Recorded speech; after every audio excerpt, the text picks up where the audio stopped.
Hello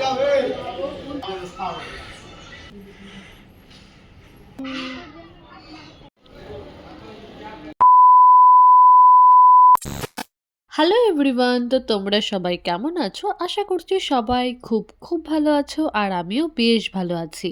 অনেকদিন ধরেই সৌতমের এক বন্ধু কাজের সূত্রে এসে রাঁচিতে থাকে, আর আমাদেরকেও সেখানটায় যেতে বলছিল ঘোরার জন্য, কিন্তু সময় হয়ে উঠছিল না। তাই ভাবলাম এখন একটু ঠান্ডা ঠান্ডা পড়েছে, এই সময় রাঁচিতে গেলে মন্দ হয় না। এরপর আর কি, যেমন চিন্তা তেমন কাজ, চলে আসলাম আমরা রাঁচিতে। আর টাটানগর থেকে রাঁচি আসতে খুব একটা সময় লাগে না। আর আমরা যে দাদার বাড়িতে ঘুরতে এসেছি, আমাদের হোম টাউন কিন্তু এক, কিন্তু কই কাজের সূত্রে আলাদা আলাদা জায়গায় থাকা হয়। যাই হোক, এরপরে আমরা দাদার বাড়িতে গেলাম, আর বাড়িতে গিয়ে কিছুক্ষণ রেস্ট নিয়ে, সকালে ব্রেকফাস্ট না করে তো আমাদের বেরোতেই দিল না।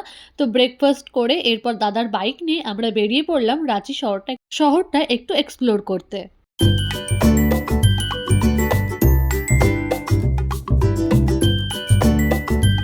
আমরা প্রথমেই যে জায়গাটাতে আসলাম সেটা হচ্ছে একটা মন্দির। এই মন্দিরটার নাম হচ্ছে পাহাড়ি বাবার মন্দির। গাড়ি পার্কিং করে আমরা চলে আসলাম মেন গেটের সামনে। এটি হচ্ছে মন্দিরের মেন গেট। ওপরে বড় বড় করে লেখা রয়েছে পাহাড়ি মন্দির রাঁচি। তো এখানে তো বেশ এখন ভালোই ভিড় আছে। তো চলো, সিঁড়ি দিয়ে এখন ওপরে উঠতে হবে আমাদের। সিঁড়ি দিয়ে উঠতে উঠতে আমি খেয়াল করলাম ডান সাইডেও একটা মন্দির রয়েছে, আর ওখানটাও দেখলাম সবাই পুজো করছে, কিন্তু এটা আসল মন্দির নয়। আসল মন্দির হচ্ছে একদম পাহাড়ের ওপরে, যেখানে আমরা এখন যাব। মন্দিরটা একদমই যেহেতু পাহাড়ের চূড়ায় অবস্থিত, আর সেই চূড়ায় পৌঁছাতে গেলে তোমাদেরকে 464টি সিঁড়ি বেয়ে উঠতে হবে। আমি তো সবে সিঁড়িগুলো ওঠা শুরু করলাম, এখন জানি না কতক্ষণে আমি ওপরে গিয়ে পৌঁছাবো। এই কটা সিঁড়ি উঠতেই আমার যেন অবস্থা টাইট হয়ে যাচ্ছে। 464টা সিঁড়ি আমি কিভাবে যে উঠবো তা ভগবানই জানে।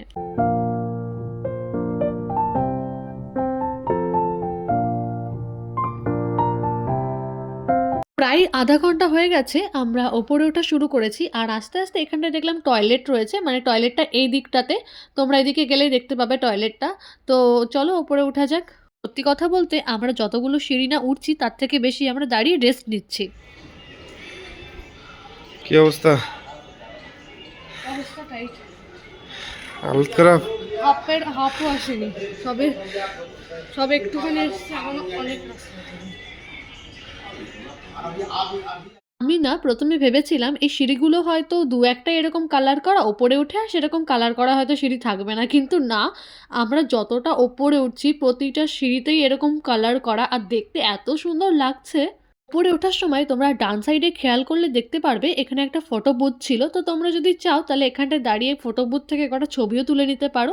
জাস্ট একবার সিঁড়িগুলোকে দেখো, কি যে সুন্দর লাগছে দেখতে। আর আমার তো এমনিও কালারফুল জিনিস ভীষণ ভালো লাগে। তোমাদের তো এই মন্দিরটার লোকেশনই বলা হলো না। এটা রাঁচি স্টেশন থেকে 7 কিলোমিটার দূরে রয়েছে এই মন্দিরটি। রাঁচি স্টেশন থেকে তোমরা অটো বা টোটো করে চলে আসতে পারো এই মন্দিরে। এখান থেকে দাঁড়িয়ে না পুরো রাঁচি শহরের ভিউটা দেখা যাচ্ছিল। ক্যামেরায় খুব একটা ভালো বোঝা যাচ্ছে না, কিন্তু আমরা প্রায় এখন অনেকটাই ওপরে চলে এসেছি, কিন্তু আমাদেরকে আরও অনেকটাই যেতে হবে। জানো তো, কথায় আছে পাহাড়ের ওপর অবস্থিত এই শিব মন্দিরটি দেশ স্বাধীন হওয়ার আগে ব্রিটিশদের দখলে ছিল, এবং তারা এখানে স্বাধীনতা সংগ্রামীদের ফাঁসি দিত। ভারত বিভাগের পর থেকে স্বাধীনতা দিবস এবং প্রজাতন্ত্র দিবসের সাথে সাথে এই মন্দিরে ধর্মীয় পতাকার সাথে জাতীয় পতাকা উত্তোলন করা হয়।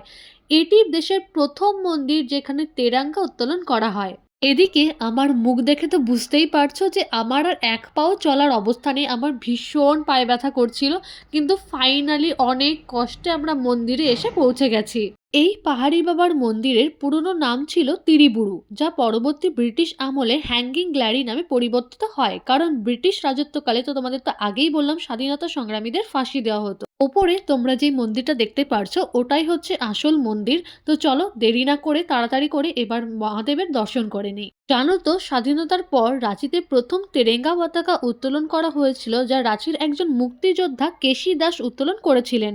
তিনি এই শহীদ মুক্তিযোদ্ধাদের স্মরণে এবং সম্মানে তেরেঙ্গা উত্তোলন করেছিলেন। এই সময় থেকে প্রতি বছর স্বাধীনতা দিবস এবং প্রজাতন্ত্র দিবসে এখানে তেরেঙ্গা উত্তোলন করা হয়। শেষমেশ আমরা মন্দিরের ভেতরে প্রবেশ করেছি, এইবার মহাদেবের দর্শনটা করব। 468টা সিঁড়ি পেরিয়ে এসেছি।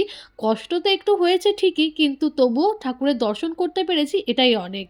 এখন তো তবুও মহাদেবের দর্শন পাওয়া যাচ্ছে, কিন্তু শ্রাবণ মাসে শিব ভক্তদের এত ভিড় থাকে যে তোমরা পা দাঁড় করানোর জায়গা পাবে না। মন্দির থেকে বেরিয়ে আমরা একটু পেছনের দিকটাতে যাচ্ছি আর সৌতমকে দেখো ও জুতো খুলে এসছে কিন্তু জুতোর সঙ্গে মোজা খুলতেই ভুলে গেছে যার জন্য মোজা পরেই চলে এসছে। এই মন্দিরটা রাঁচির সবথেকে পুরনো মন্দির যার জন্য না এই মন্দিরে সবসময় ভিড় থাকে। আর এখানটায় দেখো মনস্কামনা পূরণের জন্য সবাই মানত করে গেছে। পেছন দিকটা এসে খেয়াল করলাম যে এখানটায় আরো একটা মন্দির আছে কিন্তু আমরা আর এই মন্দিরটাতে ঢুকিনি। তো এখানটায় দাঁড়িয়ে না পুরো রাঁচি শহরের ভিউটা দেখা যায়। এখান থেকে দাঁড়িয়ে শহরটাকে দেখতে ভীষণই সুন্দর লাগছিল। আর এই দিকটাতেও সবাই দেখলাম মানত করেছে, ধূপকাঠি জ্বালাচ্ছে, তো আমরাও কিছুক্ষণ এখানটায় ঘোরাঘুরি করছিলাম। কষ্ট হয়ে গেছে?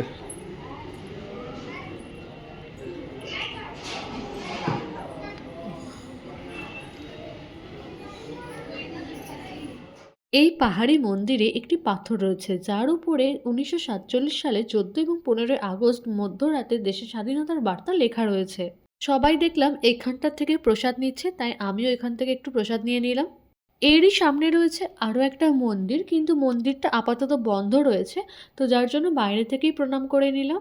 চলো তাহলে, মোটামুটি সব কিছুর দর্শনই ভালোভাবে হয়ে গেছে, এবার আস্তে আস্তে নিচে নামার পালা। 468টা সিঁড়ি নামতে কিন্তু অনেকটাই সময় লেগে গেল। তো আমরা চলে এসেছি নিচে। এরপরে আমরা আর কোথায় কোথায় ঘুরবো সেগুলো তো তোমাদের সঙ্গে পরে শেয়ার করেই দেবো। তো আজকের মতো ভিডিওটা তাহলে এখানটায় শেষ করছি। ভিডিওটা ভালো লাগলে একটা লাইক করে দিও। আমার চ্যানেলে নতুন হলে অবশ্যই চ্যানেলটা সাবস্ক্রাইব করে দিও।